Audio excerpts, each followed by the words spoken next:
Hi guys, Dina here. Hope you're having an amazing Ramadan. Today I'm going to be teaching you how to make my mom's famous Egyptian kunafa. Here are the ingredients you need. To start off with, 200 grams of butter, which you need to melt, 2 cans of cream, that's about 300 grams, a pack of shredded wheat, some sugar syrup, a bowl of it, and all you need to do is just really melt some sugar with water and let it cool down, and 200 grams of mozzarella cheese. Now here's how we get started. So make sure to wash your hands because you are going to be needing your hands to get in there with the ingredients. Now the first thing you're going to do is pour the melted butter over the shredded wheat. We want to make sure that we're going to coat that. Hold on, let me just mix it all up.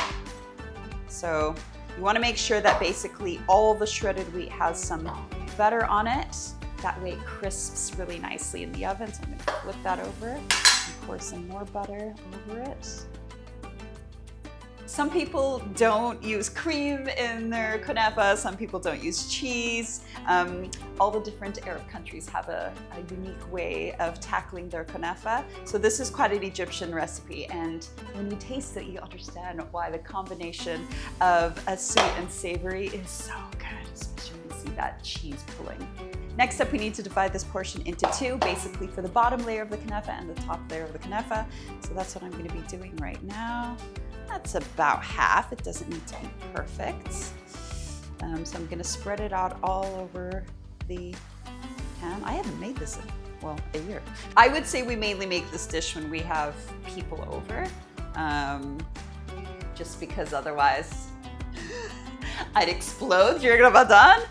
It's a really tasty dish, a little caloric. Not sure if it's the healthiest, as you saw. Lots of butter, sugar. So everything in moderation, right? I'm going to start to pat it down. I basically want to make sure that there's no gaps. So if I can see the bottom of the pan, then I need to even it out a bit more. So now that I've got my bottom layer all patted down, actually this is going to end up being the top when you flip it over. I'm going to start layering the cream cheese. Actually, let's put that in first because then it'll hold the cheese quite nicely. Now again, you want to make a nice thin layer. Now we are going to spread that out, hopefully without ruining the bottom layer. Again, we want a nice even layer. See, when my mom does this, she's so smooth and so quick. She's made a million kunafas. And usually because she spoils me, I let her make my kunafas too. But I do know how to make it. So we've got our thin, even layer of cream. Now it's time to put the mozzarella in. So same thing, a little easier because I don't really need to smooth it out, but just spread it out evenly. It's actually quite a bit of cheese, 200 grams. Now that we've got the cheese all spread out, it's time to add in the top layer of the kunafa.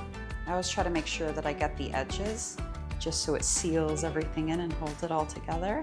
Final layer is on, and now we're just gonna pat it again like we did the last time. Make sure it's all secure and there's no gaps. Kunafa is ready to go into the oven. Now I generally put it at 200, 220, but that depends on your oven.